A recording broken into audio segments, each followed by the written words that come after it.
करके तपस्या बाबा तुम सा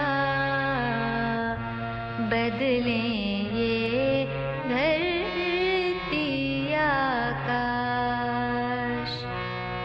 करके तपस्या बाबा तुम सा बदलें ये धरती आकाश।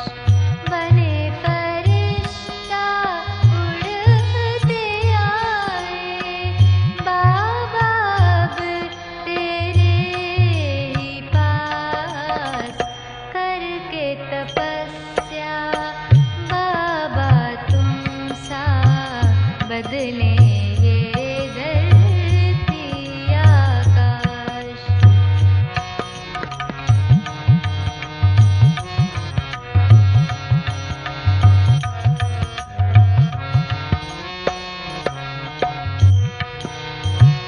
इस तन में हम प्राण धरे हैं बाबा तेरे ही खातिर।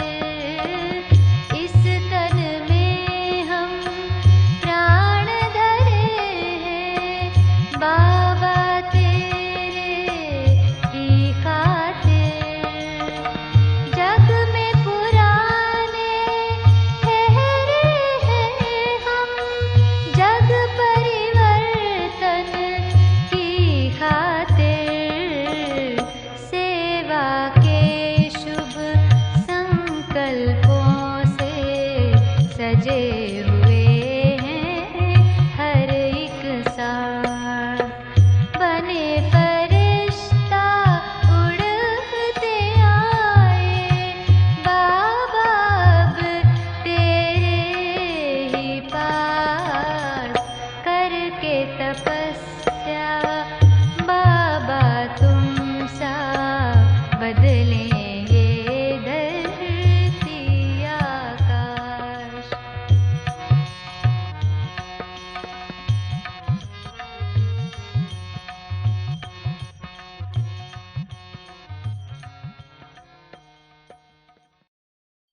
ओम शांति। अव्यक्त गीतांजलि का आज 30वां दिन अर्थात अंतिम दिन है। इस अव्यक्त गीतांजलि की श्रृंखला में हमने ब्रह्मा बाबा की तपस्वी जीवन की बहुत सारी बातें सीखी, सुनी, समझी। अपने अपने अनुभवों के आधार पर, दादियों के अनुभवों के आधार पर, वरिष्ठ भाई बहनों के अनुभवों के आधार पर सबने हमारे समक्ष बहुत प्रेरणादायक पुरुषार्थ के अनेक बिंदु रखे, जिन्हें हम अपने जीवन में लाने का प्रयास करते रहते हैं समय समय पर। इस अंतिम कड़ी में आज का जो गीत है करके तपस्या।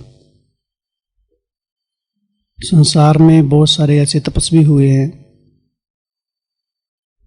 जिनका स्वयं भगवान भी जिक्र करते हैं, महिमा करते हैं कि तपस्या के बल से, पवित्रता के बल से ही संसार को थमाया है साधु संतों, महंतों, सन्यासियों ने।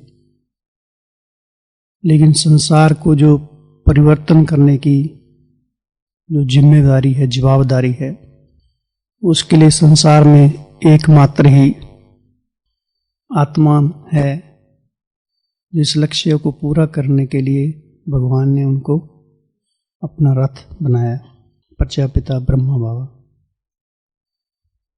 जिनकी तपस्या से न केवल मनुष्य आत्माएं परिवर्तन होती है बल्कि प्रकृति के 5 तत्व भी सतो प्रधान अवस्था को प्राप्त कर जाते हैं। तो ऐसे महातपस्वियों के तप से, ऐसे महातपस्वियों का जो संग है वो हम सबको मिला है। जिस तपस्या के बल पर हमारे जन्म जन्म के पाप कर्मों का बोझा, जिनसे हमको मुक्ति मिली, जीवन जीने की कला मिली, नए विचार मिले, नया उमंग उत्साह मिला। जैसे मृत आत्माओं को जैसे एक प्राण ऊर्जा मिली, शक्ति मिली। तो ब्रह्मा बाबा की तपस्या जो सबको आकर्षित करती थी,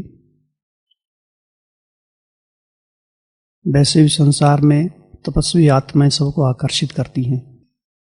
3-4 दिन पहले मुरली में था ना, जो तपस्वी आत्माएं सन्यासी होते हैं आकर्षित करते हैं।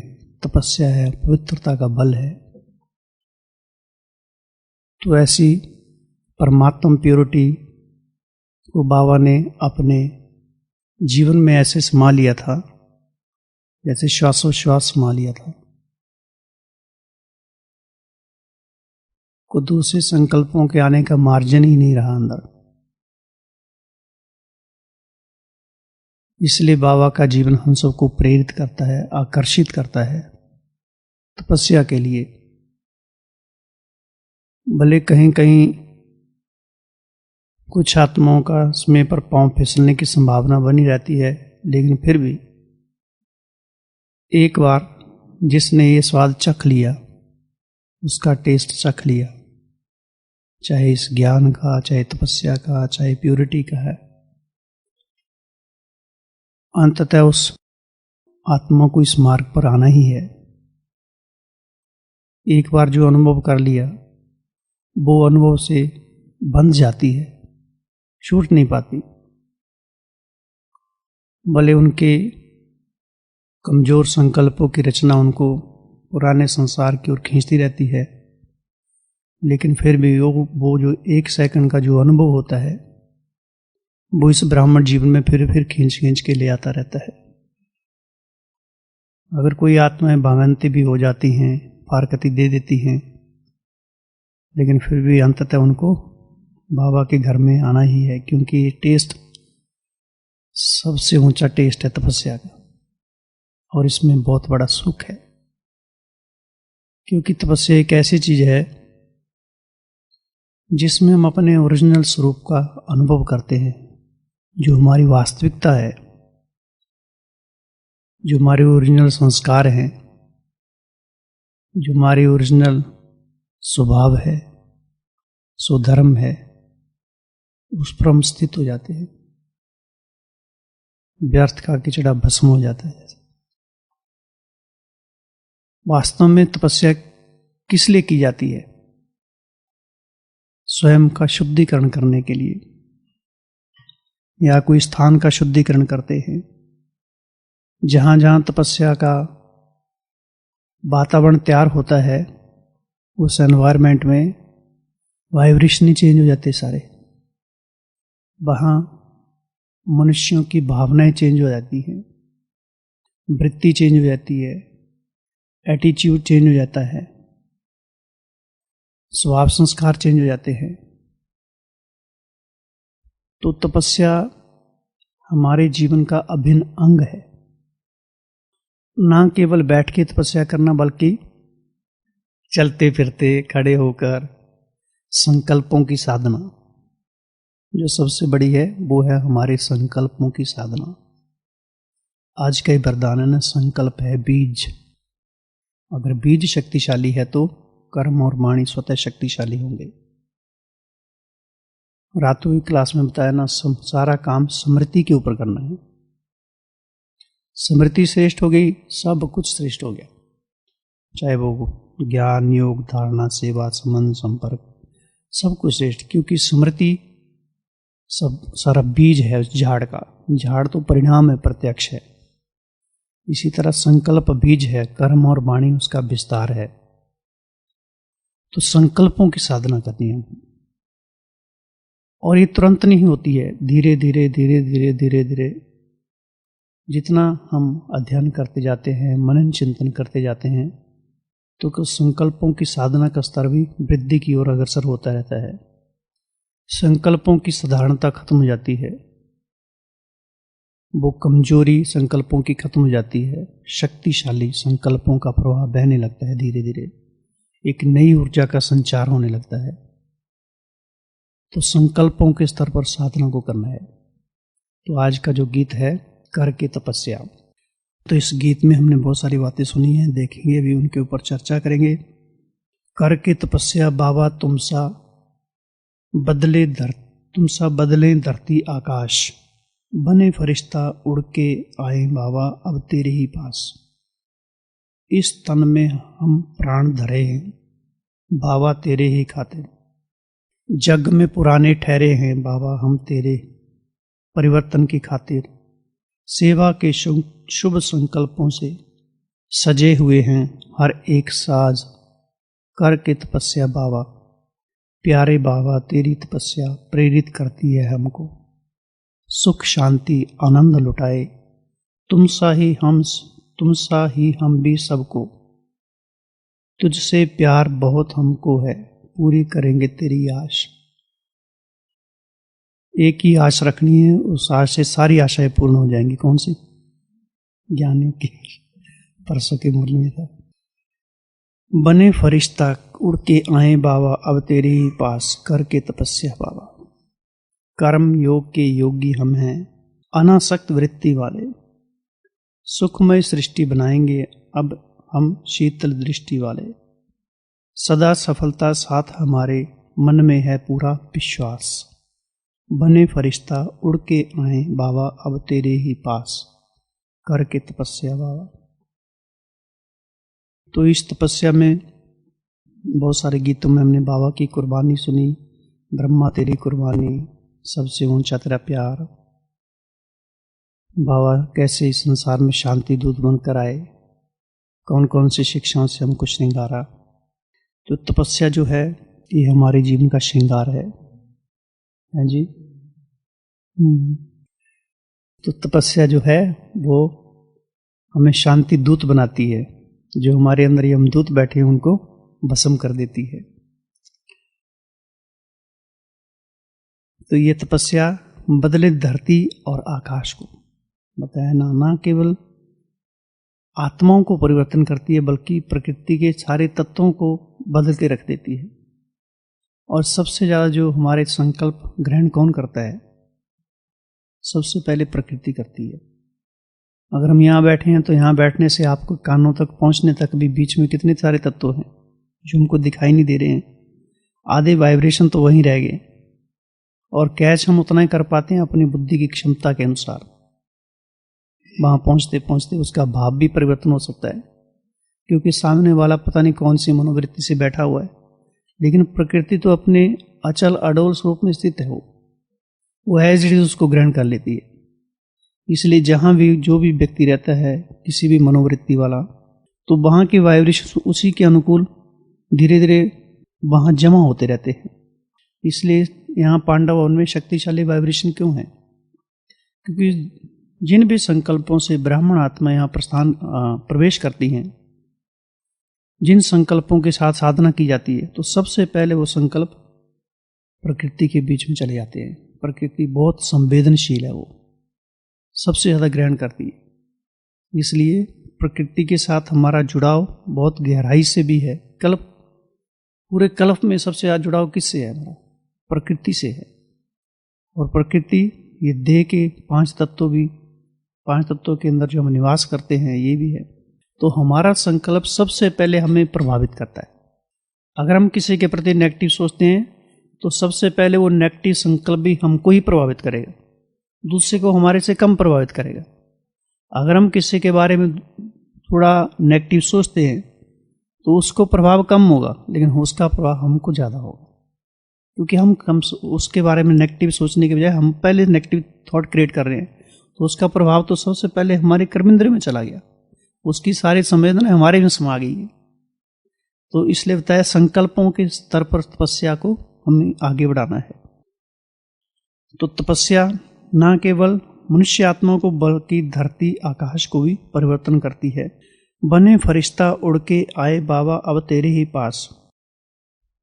फरिश्ता बनने के लिए भट्ठी में बहुत सारी बातें देखी थी हमने। फरिश्ता बनने के लिए क्या क्या करना है? बहुत हल्का रहना पड़ेगा।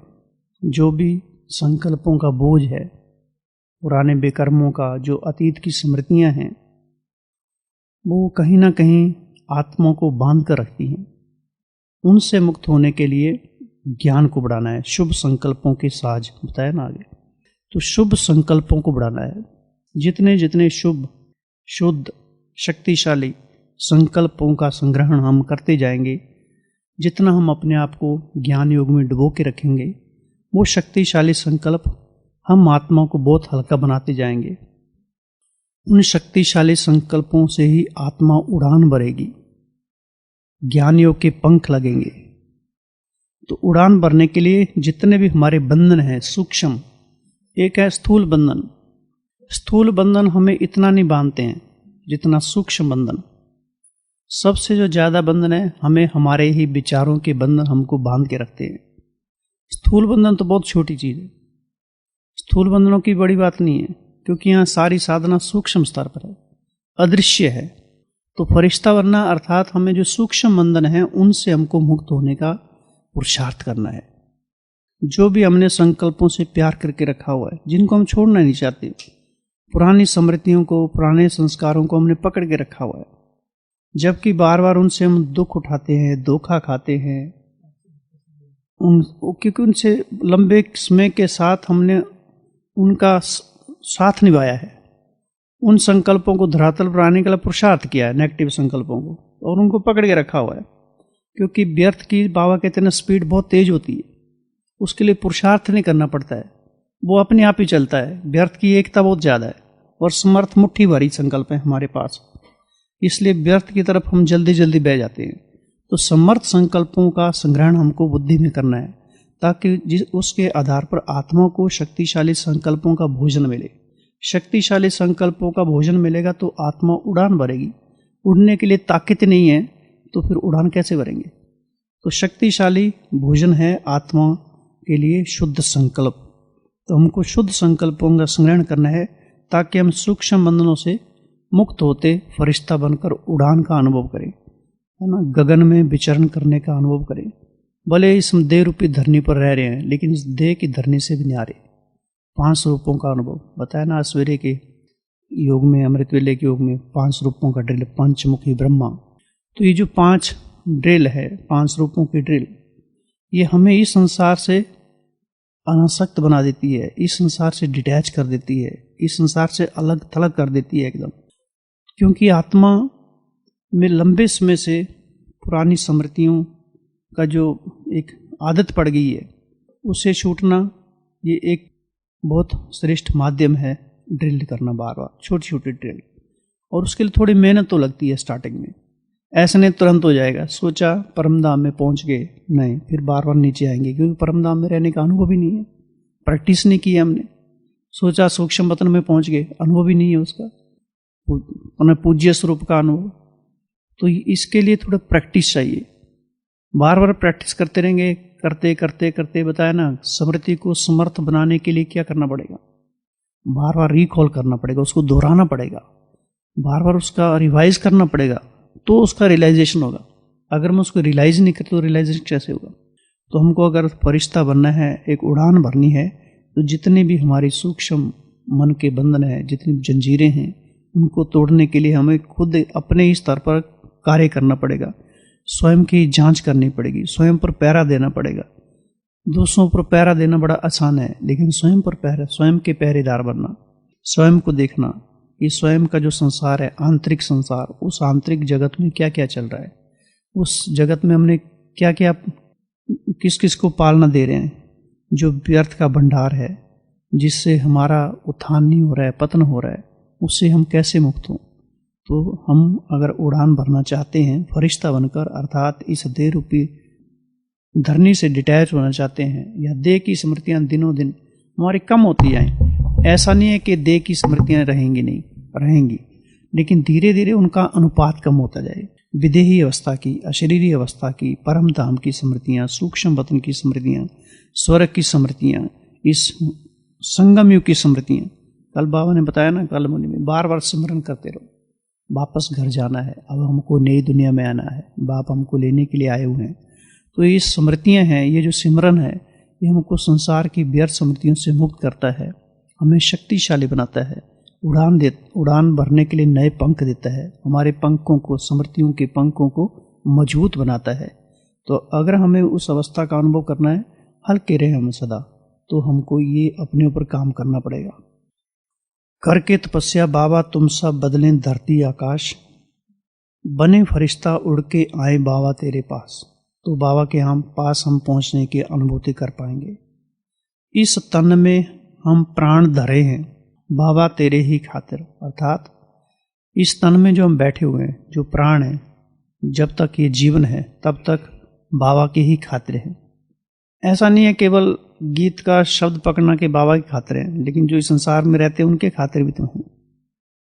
हाँ, उसमें हमको ये समझना कि ये भी बाबा की ही प्रॉपर्टी है सारी। वो भगवान के कार्य में हम इन्वॉल्व हो जाएंगे तो बाकी सारे कार्य भी अपने आप ही सिद्ध होने शुरू हो जाएंगे। तो जहाँ भी हम रहते हैं, जिस भी स्थान पर रहते हैं, उस स्थान को भी हम बाबा का स्थान समझें। इसलिए बाबा हमेशा क्या कहते हैं, आपका परमानेंट एड्रेस कहाँ है? मधुबन है, लेकिन घर क्या है? सेवा स्थान है वो केवल। तो जो भी चाहे बच्चे हैं, ताया, काका, चाचा, मामा, जो भी हैं, वो सब स्टूडेंट हैं। हमको सेवा के लिए सहयोगी, तो हमको टेक्निक सीखनी है कि उनको हम सेवा में सहयोगी बनाएं कैसे। जरूरी नहीं है उनको पूरा का पूरा सेवा में लग जाना चाहिए। थोड़ा थोड़ा थोड़ा थोड़ा थोड़ा करते करते, कणा कणा करते करते आखिर एक दिन भी खींच लेंगे। कहते हैं ना, गए थे टांडा लेने और बावर्ची बन के बैठ के, मालिक बन के। तो करना वास्तव में तो करना हमको वही है, लेकिन किस तरीके से करना है? धीरे धीरे, जैसे चूहा फूंक मारता है, काटता है। तो हमको भी उसी तरह से घर में तो रहना है, सबके बीच में रहना है, उन सब की आदतों को समझना है, उनके व्यवहार को समझना है, उनके अनुकूल रहते हुए भी उनको अपना बनाने की, उनको बाबा के साथ जोड़ने की, कुछ विशेष अनुभूति कराने के लिए। तो हमें धीरे धीरे उनके जीवन में हम प्रवेश करेंगे तो बाबा के साथ हम उनको जोड़ सकेंगे। तो जितना भी हमारा ये जीवन है, जो भी प्राण हमने धरे हैं इस तन में, ये बाबा की खातिर है। और ये तन किसका है? ये भगवान की अमानत है। कल बताया था ना, परसों के लवलीन अवस्था में, हमारी प्रॉपर्टी क्या है? प्रभु प्रेम हमारी प्रॉपर्टी है ना। तो जो ये तन भी भगवान की प्रॉपर्टी है, तो अर्थात ये भी प्रभु की प्रॉपर्टी है। तो प्रभु की प्रॉपर्टी में हम आत्माएं बैठे हैं, कितना बड़ा सौभाग्य है। 5 भूतों का दान एक बार कर दिया तो वापस नहीं लेना है। कोई बच्चे वापस लेते फिर फाड़ के दे देते हैं। तो ये भगवान की प्रॉपर्टी है जिसमें हम बैठे हुए हैं। स्वयं उसने हमको चयन किया है, उसने हमको प्रॉपर्टी सौंपी है। कई बच्चे इस प्रॉपर्टी की सार संभाल कर सकते हैं, ये इसको बढ़ा सकते हैं, ये इसकी वृद्धि कर सकते हैं। तो इस तन में हमने प्राण धरे हैं बाबा तेरे ही खातिर, अर्थात बाबा की सेवाओं के लिए, बाबा के संदेश देने के लिए, बाबा का वारिस बच्चा बनाने के लिए, अन्य आत्माओं को भी, है ना, बाबा का अनुभव कराने के लिए। तो हमने जो प्राण धरे हैं, जितना भी इस तन में है, जब तक भी हैं, तो उसके खातिर है। जग में पुराने ठहरे हैं हम, जग परिवर्तन की खातिर।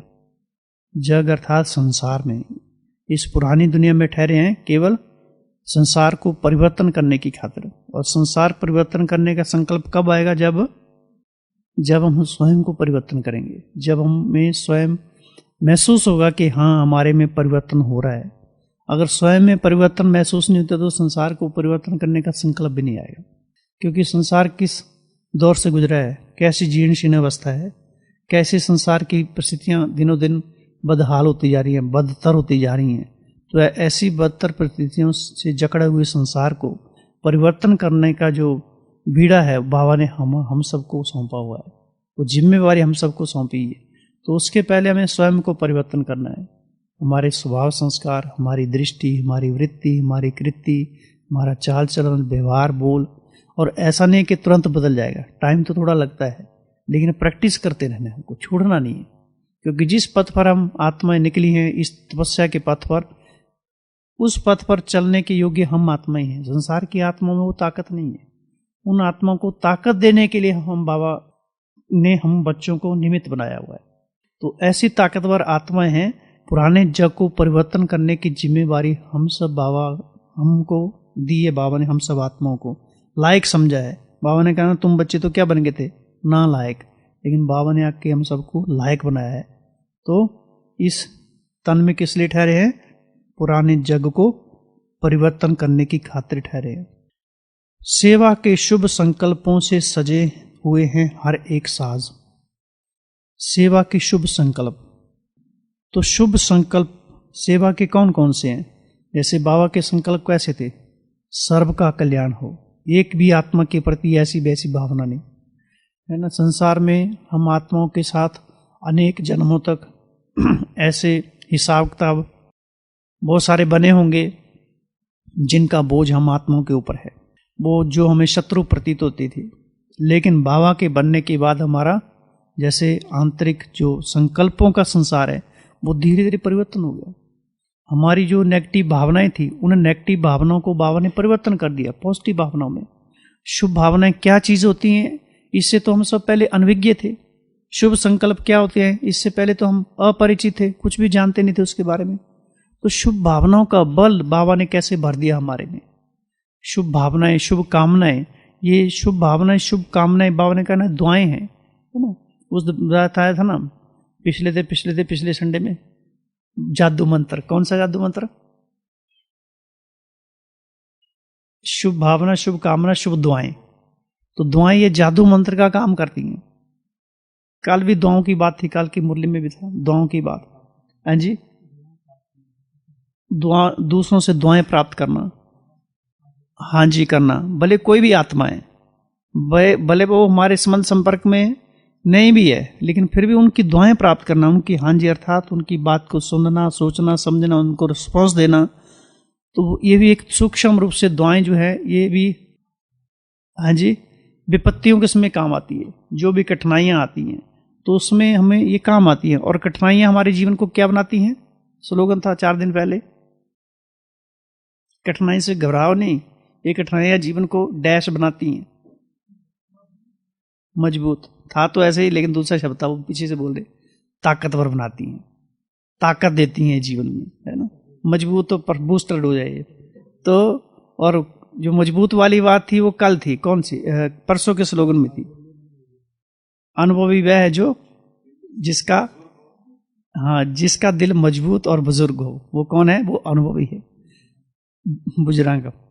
तो ये हमको तो सेवा के शुभ संकल्प, शुभ दुआएं और शुभ संकल्प धीरे धीरे बढ़ते जाते हैं। धीरे धीरे सब महसूस करते होंगे जैसे जैसे हम पुरुषार्थ के प्रति अपने पर कड़ा पैरा रखते हैं, नज़र रखते हैं, मुरली को थोड़ा एकाग्रता से पढ़ते हैं, सुनते हैं, विचार सागर मंथन करते हैं, तो संकल्प धीरे धीरे परिवर्तन हो ही जाते हैं, अपने आप ही होते हैं। अगर हम सोचें एक ही दिन में करने हैं, वो एक दिन का काम नहीं है। ये साधना तो अंतिम समय तक है, अंतिम क्षण तक है। इसलिए बाबा कहते हैं जब तक जीना तब तक ज्ञान अमृत पीते रहना है। इसलिए रोज पीते रहना, बार बार पीना है। नशा चढ़ाने के लिए 1-2 बार नहीं है, बार बार पीना पड़ेगा उसको। ये नशा उतारना ही नहीं है बिल्कुल, है ना। और पीने के लिए पहले से तैयारी करके रखनी पड़ेगी। नशा उतर गया और पहले हम ढूंढे अभी कहाँ है पीने के लिए, तो पहले से वो संकल्प, वो सामग्री वो तैयार करना पड़ेगा ताकि हम समय पर पी सकें और नशे में रह सकें। तो रूहानी पियक्कड़ बनना है। तो सेवा के शुभ संकल्पों, ये शुभ संकल्प हमारा भोजन है, खुराक है, नशा है। तो ये शुभ संकल्प धीरे धीरे बढ़ाने हैं। सेवा के शुभ संकल्पों से सजे हुए हैं हर एक साज, करके तपस्या बाबा। प्यारे बाबा तेरी तपस्या प्रेरित करती है हमको। प्यारे बाबा तेरी तपस्या, तो बाबा से हमको प्यार है। हम बोल तो रहे हैं प्यारे बाबा, लेकिन बाबा से प्यार अर्थात क्या? हाँ, उस दिन बताया था ना, अगर मुरली से प्यार नहीं तो भगवान कैसे मानेगा कि मुरलीधर से प्यार है? तो उसकी मुरली से प्यार, उसके परिवार से प्यार, उसके मधुबन से प्यार, उसके यज्ञ से प्यार, उसकी सेवा से प्यार, उसके सेवा केंद्रों से प्यार, उसकी श्रीमत से प्यार और पवित्रता से प्यार, तो टोली से प्यार, ब्रह्मा भोजन से प्यार, परिवार से प्यार, राजयोग से प्यार। तो प्यार को धीरे धीरे कैसे बढ़ाएंगे? इन चीज़ों से करेंगे तो बाबा से प्यार करने की जरूरत नहीं है, वो प्यार तो अपने आप ही हो जाएगा, है ना। जिससे हमारा संसार में अगर प्यार होता है तो उसकी हर चीज़ प्यारी लगती है, खराब नहीं लगती है वो, है ना। और उसकी चीज़ अगर कोई वेस्ट करे तो अंदर में कैसी कैसी भावनाएं जागृत हो जाती हैं। तो ऐसे ही बाबा की हर एक चीज़ से प्यार हमारा दिनों दिन बढ़ता जाए, है ना। परिवार भले कैसा भी है, लेकिन भगवान ने उसको चयन किया हुआ है। भले कोई हमारे पीछे पड़ा हुआ है, आधो के ना आधो के ही, लेकिन वो हम किस लिए? बाबा ने हमारे पीछे उसको लगाया हुआ है, इसलिए संपन्न बनाने के लिए। सदा जागते रहो, है ना, जागती ज्योत बन के रहिए, ताकि हम ठंडे ना हो जाए पुरुषार्थ में, है ना। इसलिए बताया ना, कठिनाइयाँ परिस्थितियाँ क्या करती हैं? मजबूत बनाती हैं। रात को हुई था ना कल की मुरली में, ये बिगने हैं, मुश्किल हैं, चैलेंजेस हैं, क्या करते हैं ये? हाँ, फाउंडेशन, स्मृतियाँ दिलाती हैं, हमारी स्मृति के खेल है ये सारा, ये खेल है, साइड सीन है, नथिंग न्यू है। तो ये हमको ताकतवर बनाती हैं, अलर्ट करती हैं, सदा अलर्ट मोड पर रखती हैं।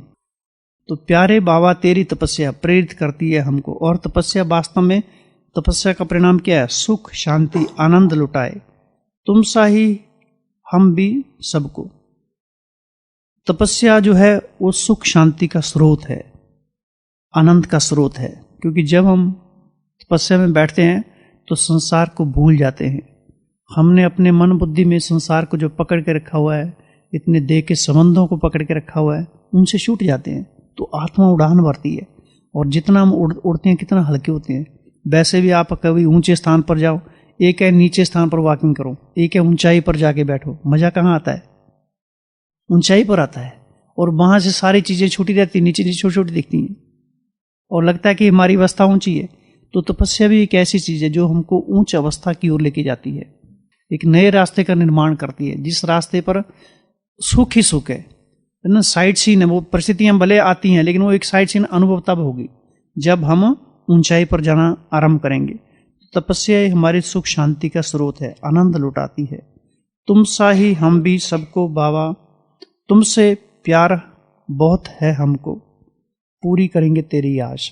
तो बाबा की जो आशाएं हैं, जो इच्छाएं हैं, उनको पूर्ण करने के लिए अपने जीवन को तपस्वी मूर्त बनाना है। और तपस्या छोटे छोटे किस्तों में करनी है, इंस्टॉलमेंट में करनी है ना। लंबे समय तक, जैसे बाबा को 24 घंटे थोड़ी साधना करते थे, लेकिन उनका जीवन वास्तव में साधनामय हो गया था, है ना। वैसे तो बाबा रात रात को भी जाग जाग कर साकाश देते रहते थे, है ना। कल भी बताया ना, रात को जाकर याद करो, थकेंगे नहीं। बीमारी है, बीमार होंगे नहीं, लेकिन बीमारियां दूर जाएंगी, लेकिन याद यथार्थ हो। आज भी है, पक्का करा रही है इसलिए बाबा, है जी। हाँ, आज ही है, कल पढ़ ली ना, इसलिए कल का आ गया बीच में, आज फिर आ गया, क्योंकि हमने प्रैक्टिस नहीं की ना, इसलिए फिर आ गया ना। हाँ, तो हाँ जी, हाँ, रात को जाकर भी पारलौकिक साधन को याद करो, ये प्रश्न उत्तर में स्टार्टिंग में आया था। तो ये क्या है? तुम बच्चों का मुख्य कर्तव्य है, प्रश्न था नहीं। तो करके तपस्या बाबा, तेरी तपस्या प्रेरित करती है हमको, सुख शांति आनंद लुटाए तुम सा ही हम भी सबको, तुमसे प्यार बहुत हमको है, पूरी करेंगे तेरी आश, है ना। बता रहे थे ना, पब्लिक में प्राइवेट, है ना। लेकिन आजकल उल्टा हो गया है, प्राइवेट याद में बैठते तो मन में पब्लिक ही घूमती रहती है। योग में बैठते तो क्या होता है, कई बार कितने सारे लोगों को जो संबंध संपर्क है सब याद रहने लगते हैं।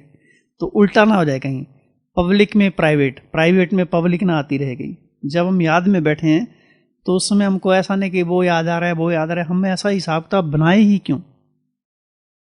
अगर हमने ब्राह्मण जीवन के बाद हिसाब किताब बनाए हैं तो वो मन में चीजें आती रहती हैं।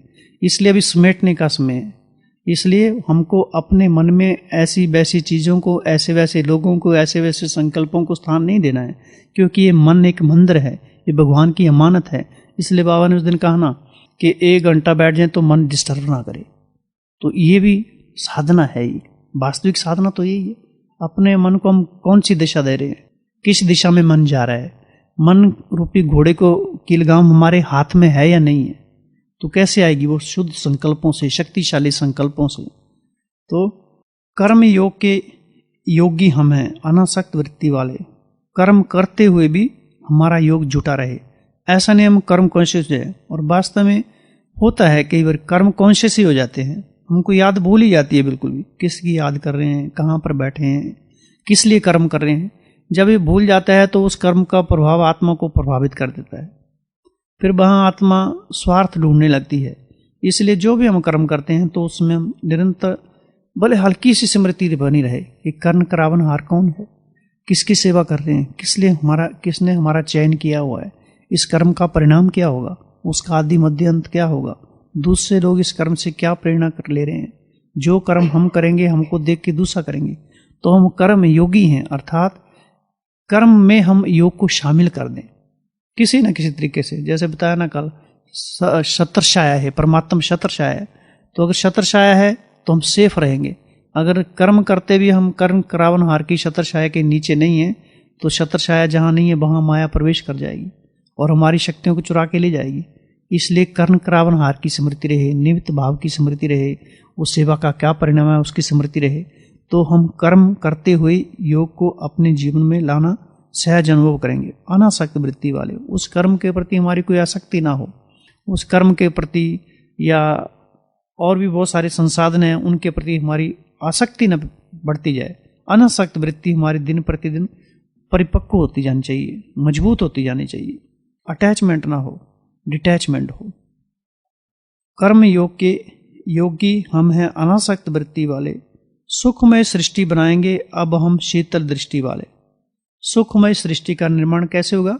हमारी शीतल दृष्टि से, है ना, नयनों से। सबसे ज़्यादा एनर्जी कहाँ से हमारी फ्लो होती है? आंखों से होती है, हमारी दृष्टि से होती है। बाबा ने कहा अंत में आत्मा आएंगी, आप एक सेकंड की दृष्टि देंगे और वो उड़ जाएंगे, अनुभव करेंगे नई दुनिया का वो साक्षात्कार करेंगे। तो दृष्टि जो है, दृष्टि में हमारा सृष्टि, नई सृष्टि समाई रहनी चाहिए, है ना। कोई भी देखे तो इन आंखों में जैसे तपस्या की अग्नि, है ना, क्योंकि क्या है, करके तपस्या। तो इसमें भी हमको नए नए सोमा, जब भी हम योग में बैठते हैं चलते फिरते, जैसे चलते फिरते हम तपस्या की अग्नि में चल रहे हैं। तपस्या की अग्नि की चैतन्य ज्वाला है हम, है ना, चैतन्य ज्वाला, चलते फिरते चैतन्य ज्वाला हूँ। क्योंकि जब हम नए संकल्प नहीं देते हैं तो आत्मा पुराने संकल्प और धीरे धीरे किनारा कर देती है। इसलिए नए नए संकल्प करने हैं। इसलिए साइड सीन भी नया नया अच्छा लगता है। एक ही तरफ जाओ, रोज रोज एक ही जगह घूमने भी जाते हो, वॉकिंग भी जाते हो, एक ही स्थान पर बोर हो जाएंगे। नए नए स्थान पर जाओ तो बोर नहीं होते हैं। उसी तरह से हमको नए नए संकल्प करने हैं योग में बैठते हुए भी। तपस्या की अग्नि निरंतर धधकती हुई चैतन्य ज्वाला हूँ मैं, तपस्या का कुंड हूँ, महाकुंड हूँ, महातपस्वी हूँ। जैसे ब्रह्मा महातपस्वी हैं, हम उसकी संतान, उसकी औलाद हैं, तो हम भी महातपस्वी हैं, उसके साथ बैठे हुए हैं। ब्रह्मा के संकल्पों की साधना से संसार परिवर्तन हुआ, तो हम भी उसी की संतान है। हमारे संकल्पों की साधना से भी संसार परिवर्तन हो रहा है। पुराने जग में हम ठहरे हैं परिवर्तन करने के लिए, तो हमको नए नए संकल्पों का भी निर्माण करना है। सुखमय सृष्टि बनाएंगे हम अपनी, हम शीतल दृष्टि से, शीतल दृष्टि वाले। तो अपनी सृष्टि को पहले सुखमय बनाना है। श्रेष्ठ स्थिति की सृष्टि, हाँ, 27 नवंबर की मुरली है, बहुत दूर चले गए आप। श्रेष्ठ स्थिति की सृष्टि, हाँ, तो वो हमको निर्माण करनी है। सदा सफलता साथ हमारे मन में है पूरा विश्वास। क्यों सफलता साथ है? क्योंकि स्वयं भगवान हमारे साथ में है, सिद्धिदाता हमारे साथ है। हम स्वयं भी कम थोड़ा नहीं है, स्वयं भी मास्टर सर्वशक्तिवान है। भगवान की फौलादी औलाद हो, सुमे का भी सेव वरदान इसमें चल रहा है ना, और कल्प कल्प के हम विजयी हैं। तो सदा सफलता साथ हमारे मन में है पूरा विश्वास, बने फरिश्ता उड़ के आए बाबा अब तेरे ही पास। तो ये तपस्या की कुछ बातें थी। अब इसके साथ में कुछ दूसरी बातें देखेंगे। इसके लिए हमको कौन कौन सी सूक्ष्म साधनाएं करनी है। एक तो है तपस्या को मजबूत बनाने के लिए सबसे पहला जो हमारा पाठ है, आत्मवानी स्थिति, आत्मिक दृष्टि, आत्मिक वृत्ति का अभ्यास। चलते फिरते उठते बैठते, क्योंकि जब हम देह से डिटैच नहीं है तो तपस्या की उतना शक्तिशाली अनुभव होता नहीं है। भले हम योग में बैठे हैं, लेकिन धुंधली सी स्मृतियां भी देह की हैं तो भी शक्तिशाली अनुभव नहीं होता है। जब भी हम बैठे हैं तो देह जैसे एकदम विस्मृत हो जाए, जैसे देह बहुत दूर पड़ा हुआ है, बहुत दूर, जैसे हम यहाँ से हमको दिखाई नहीं दे रहा है। यहाँ से जैसे यहाँ से 100 किलोमीटर दूर देखेंगे, दिखाई थोड़ा नहीं देगा कुछ। तो देह भी हमको ऐसे प्रतीत हो, देह से हम जैसे बहुत दूर निकल चुके हुए हैं। तो इसके लिए हमको चलते फिरते आत्मिक दृष्टि का, आत्मिक स्थिति का अभ्यास करना है। उसके लिए क्या करना पड़ेगा? सांप दिखेगा, सांप में मणि को देखो। माना देह तो दिखाई देगा, लेकिन देह सांप दिखाई दे, अर्थात देह की वास्तविकता है। देह तो दिखाई देगा, चाहे भाई है बहनें हैं, लेकिन वो हमको विचलित नहीं करे, क्योंकि लंबे समय हम साधना करते जा रहे हैं, हमको पता देह की वास्तविकता क्या है। इससे क्या दिल दिखाना, आखिर तो ये मिट्टी में मिल जाना है। परसों लाल देव भाई जी ने शरीर छोड़ा, कितना निर्माणचित थे, कितना मीठे थे, आखिर फिर भी दे छोड़ दिया। क्या है, मिट्टी है एकदम, बिल्कुल चले गए वो, सहज निकल गए।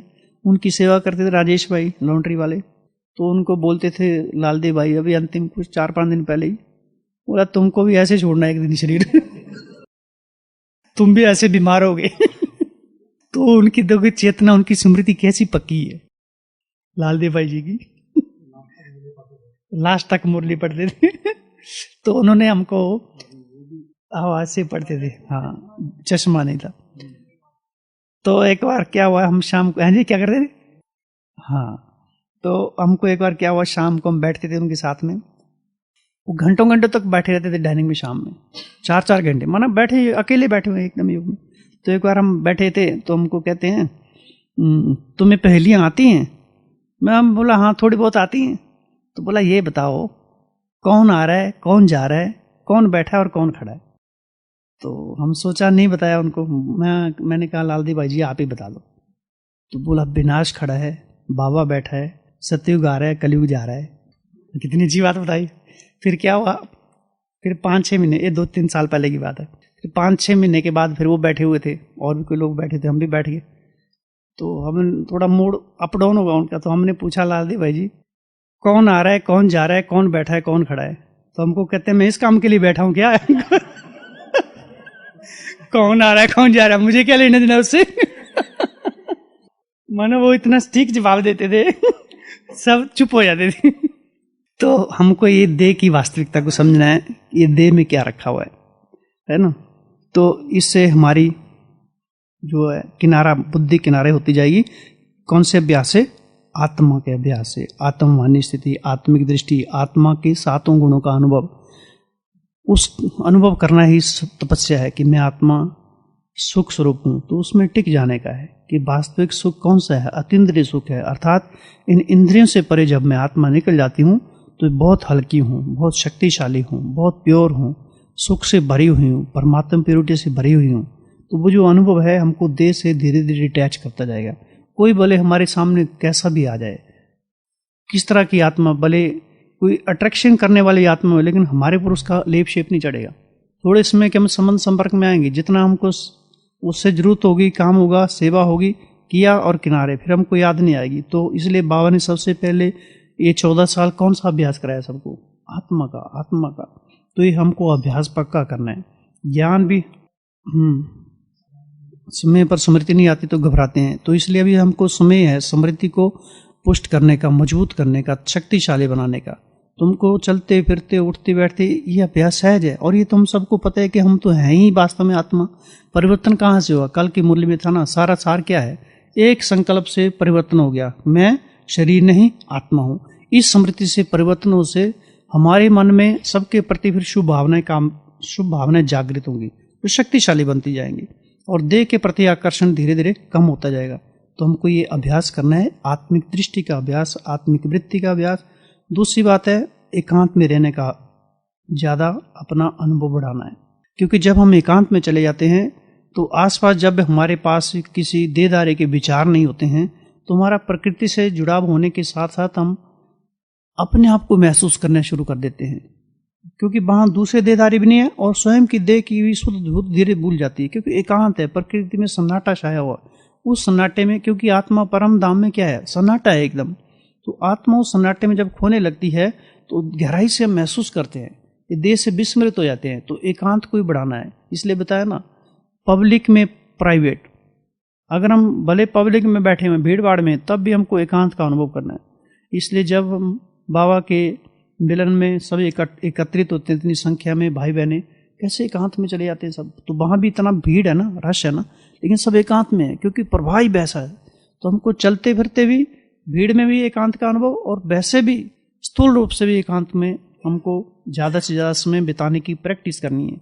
और ऐसा नहीं है एकांत भले शहर में रह रहे एकांत नहीं है, एकांत सबको मिलता है। घर में आ रहे हैं एकांत है, घर में जब माताएं हैं घर में रहती हैं, सब काम धंधे पर चले जाते हैं, पूरा घर एकांत में पड़ा हुआ है।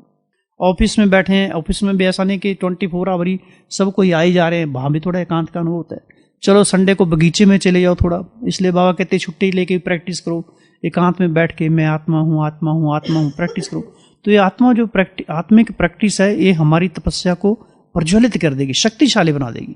तो ये हमको चलते फिरते भी अनुभव कर रहा है। तो पहला था आत्मिक दृष्टि, आत्म अभिमानी स्थिति, आत्मिक वृत्ति का अभ्यास और एकांत प्रिय। दूसरा है देह के संबंधों से उपराम, गहराई से चिंतन करना है कि लंबे समय से दिन संबंधों से हमको निभा रहे हैं। केवल बाबा ने कहा ना ऊपर ऊपर से प्यार करो, था ना मुरली में आता ना कई बारी, निभाना सबके साथ है, तोड़ निभाना है, ऊपर ऊपर से प्यार, आंतरिक प्यार हमारा भगवान से, लव उससे जुड़ता रहे, लव और ला का बैलेंस। तो ये प्रैक्टिस दूसरी, देह में रहते विदेही का अभ्यास। देह में बैठे हैं अभी अभी विदेही, देह में बैठे हैं अभी अभी विदेही, अभी अभी यहाँ अभी अभी वहाँ। सारे ज्ञान का सार क्या है? आना और जाना। बस इसकी प्रैक्टिस बार बार करती जानी है, तो भी हमारी स्मृति शक्तिशाली होती जाएगी। तो देह में रहते विदेही। फिर नेक्स्ट है साक्षी अवस्था का अभ्यास, जो कल भी देखा था, और ये बड़ी शक्तिशाली अवस्था है। हर एक के पार्ट को साक्षी होकर देखना है, और हर एक के नहीं, अपने पार्ट को ही साक्षी होकर देखना है। चाहे वो हमने सुख वाले क्षण व्यतीत किए, चाहे दुख वाले, दोनों से ऊपर अप्रभावित हैं, है ना। ये संगम युग के साक्षी अवस्था, अर्थात हम हमेशा संगम युग के टॉप पॉइंट की स्मृति हमको रहनी चाहिए कि हम ऊपर खड़े रह के सब कुछ देख रहे हैं, ना हमको इधर का प्रभावित कर रहा है, ना हमको इधर का प्रभावित कर रहा है, क्योंकि हम दोनों से ऊपर हैं। तो साक्षी अवस्था का अनुभव करना है, क्योंकि ऐसा नहीं है किसी के जीवन हमारे अनुकूल ही चलेगा, हर एक का अपना अपना है, और अपने जीवन को भी वैसे साक्षी होकर देखना है। उससे हम भी हमको ज़्यादा छेड़छाड़ नहीं करनी है। जब हम साक्षी अवस्था में हो जाएंगे तो स्वतः आत्मा उससे भी किनारे हो जाएगी, उससे भी किनारे हो जाएगी, ऊपर उड़ने लगेगी। नहीं तो कई बार हमको सुख से आसक्ति हो जाती है, दुख से तो आसक्तियाँ तो हैं ही हैं, सुख से भी आसक्ति हो जाती है। फिर बार बार उसी अनुभव को हम पकड़ना चाहते हैं, पकड़ में आता नहीं है, और फिर दुखी हो जाते हैं। तो वो भी चला जाएगा, वो भी चला जाएगा, कहा ना ये अनित्य है सारा। तो साक्षी अवस्था का अभ्यास करना है। फिर नेक्स्ट है नथिंग न्यू की स्मृति, कल भी बताया था ना, नथिंग न्यू की स्मृति। ये तो आएंगे, पता बाबा ने बताया ना, सफलता साथ हमारे मन में है विश्वास। तो सफलता तो हमारी निश्चित ही है, तो हमको नथिंग न्यू की, ये सब तो परिस्थितियां आ रही हैं, खेल की तरह आ रही हैं, साइड सीन की तरह आ रही हैं, नथिंग न्यू पहले भी आए, लेकिन विजय तो हमारी है। तो इनको हमको साक्षी होकर देखना है। कोई बात नहीं, आ रही है तो चली जाएंगी, किस लिए? पाठ पढ़ाने के लिए आ रही है, परिपक्व बनाने के लिए आ रही है, शक्तिशाली मजबूत बनाने के लिए आ रही हैं, ताकतवर बनाने के लिए आ रही हैं। तो तपस्या का बल हमारा फिर दिन प्रतिदिन बढ़ता जाएगा। तो क्या था? देह में रहते विदेही, नथिंग न्यू की स्मृति, साक्षी अवस्था और न्यारे प्यारे का अभ्यास, जो देह में रहते विदेही, बार बार उससे डिटैच होने का, और कर्म करते हुए योग का बैलेंस। ऐसा नहीं हम पूरा कर्म कॉन्शियस हो जाएं। और नेक्स्ट है होपलेस नहीं बनना कभी भी, होपलेस में होप पैदा करने वाला बनना है। नहीं तो कभी कभार होता है पूरा दिन पुरुषार्थ किया फिर भी कुछ नहीं हाथ में आ रहा है, फिर हम सारा दिन करने के बाद दिल शिकस्त हो जाते हैं, कुछ हो नहीं रहा है। छोड़ दो, जो बीत गया सो बीत गया, उसको क्या देखना, उसको कुछ कर नहीं सकते, उससे सीखो, आगे बढ़ो, कुछ नवीनता करो, कुछ संगठन में चर्चा करो, कुछ गीत सुनो। अब ये नए नए इतने सारे तरीके यहाँ पुरुषार्थ के चलते, किस लिए? जीवन में नवीनता के लिए। अगर हम एक ही ढर्रे पर चलते रहेंगे तो नवीनता नहीं आएगी। तो कुछ नया देखो, ऐसा नहीं कि जो हमने आज टारगेट तय किया उस पर खरा उतर नहीं पाए हैं तो हम छोड़ दें उसको, कि ये तो हमारे से हो ही नहीं रहा है। तो हमको किसी भी परिस्थिति में होपलेस नहीं बनना है, दिल शिकस्त नहीं बनना है, सबकी आशाओं को पूर्ण करने वाले हैं। और हम अपनी आशाओं को छोड़ के रख दे, तो किसी भी हालत में किसी भी कीमत पर दिल शिकस्त नहीं बनना है। भले बार बार फेल होते जा रहे हैं, लेकिन फिर भी वो नन्ही चींटी का उदाहरण देते हैं ना, कैसे दाना लेके चलती है लेकिन फिर भी दीवारों पर चढ़ जाती है, आकर रंग तो उसी की जीत लाती है। तो हमको भी होपलेस नहीं बनना है। हाँ, दिल शिकस्त और दूसरों को देखना, ये हाँ अप्रसन्नता के दो कारण हैं ये अव्यक्त वाणी में। तो ये अप्रसन्नता के दो कारण हैं, एक तो दिल शिकस्त होते हैं और दूसरों को फिर देखते हैं। तो कंपैरिजन नहीं करना है। हम कई बार ऐसा भी हो सकता है कि सोच रहे हैं यार तो ये तो बहुत पुरुषार्थी है, हम तो ऐसे ही हैं, लेकिन ऐसा नहीं हो सकता वो कम पुरुषार्थी हो, ये तो हमारे देखने में आ रहा है। हाँ, अगले पुरुषार्थ आ रहा है वो देखने में, तो उससे हमको सीखना है, उससे हम चर्चा करेंगे कैसे हम आगे बढ़े। तो हमको कंपैरिजन नहीं करना है, दूसरों को देखना नहीं है। या फिर दूसरों को नेगेटिव दृष्टिकोण से देखते हैं कि लंबे समय से तो इस ब्राह्मण जीवन में चल रहे हैं लेकिन परिवर्तन तो दिखाई नहीं दे रहा है, ये तो हम ऊपर की दृष्टि से देख रहे हैं। बाबा ने बताया था ना उस दिन कि दूर की दृष्टि तेज है लेकिन नजदीक की दृष्टि कमजोर हो गई है। अर्थात अपने को देखने की आंख बंद कर चुके हैं हम, लेकिन दूसरों को देखते रहते हैं हम सारा दिन, ये ऐसा है, ये वैसा है, ये वैसा है। नजदीक का चश्मा आ गया है, तो नजदीक का चश्मा हमारा तेज नहीं रखना है, दूर का चश्मा तेज रखना है। है ना, उल्टा है। दूर का नहीं, नजदीक का किस्मत है, अर्थात अपने ऊपर आंख रखनी है। ठीक है, तो ये सारी कुछ बातें थी। तो गीत को हम एक बार फिर पढ़ते हैं। तो ये सब बहुत सारी बातें हैं। कोई भी हम गीत भी सुनते हैं, अगर पूरी एकाग्रता से सुने तो भी एक तपस्या में परिवर्तन हो जाएगा। तो हर एक शब्द के ऊपर हमारी नजर रहे, उस पर हमारा चिंतन चले। तो गीत था, करके तपस्या बाबा तुम सा बदले धरती आकाश, बने फरिश्ता उड़ के आए बाबा अब तेरे ही पास, इस तन में हम प्राण धरे हैं बाबा तेरे ही खातिर, जग में पुराने ठहरे हैं हम जग परिवर्तन की खातिर, सेवा के शुभ संकल्पों से सजे हुए हैं हर एक साज, करके तपस्या बाबा प्यारे बाबा तेरी तपस्या प्रेरित करती है हमको, सुख शांति आनंद लुटाए तुम सा ही हम भी सबको, तुमसे प्यार बहुत हमको है पूरी करेंगे तेरी आश, बने फरिश्ता उड़ के आए बाबा अब तेरे ही पास, करके तपस्या बाबा कर्म योग के योगी हम हैं, अनासक्त वृत्ति वाले सुखमय सृष्टि बनाएंगे अब हम शीतल दृष्टि वाले, सदा सफलता साथ हमारे मन में है पूरा विश्वास। बच्चे स्कूल में प्रार्थना करते हैं तो कितना उमंग उत्साह रहता है, कितना जोश रहता है, कितना जोर जोर से बोलते हैं इकट्ठे होके पूरा, और कैसा माहौल हो जाता है। तो उसी बचपन में लौटना है अपने को, उसी बचपन में जीतना है। तो मन में अंदर अंदर इस गीत को प्रार्थना के रूप में बनाना है। प्रार्थना मांगने वाली नहीं है, अधिकार वाली है। तो सुखमय सृष्टि बनाएंगे अब हम शीतल दृष्टि वाले, सब सदा सफलता साथ हमारे मन में है पूरा विश्वास, बने फरिश्ता उड़ के आए बाबा अब तेरे ही पास। तो ये कुछ एक बातें थी।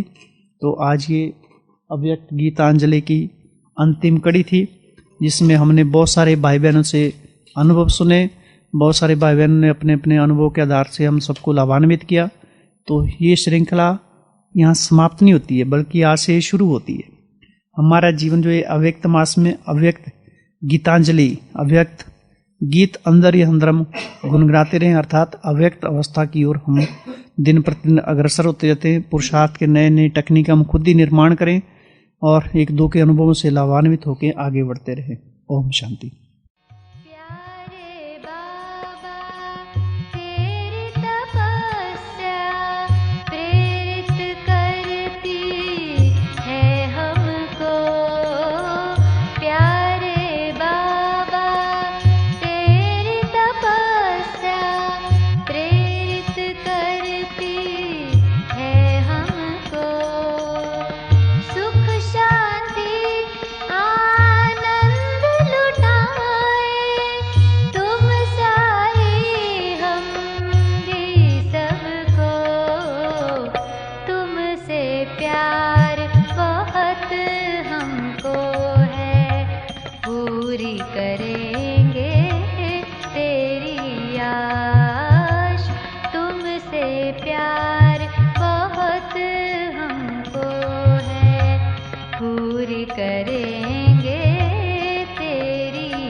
बाबा तुम सा बदले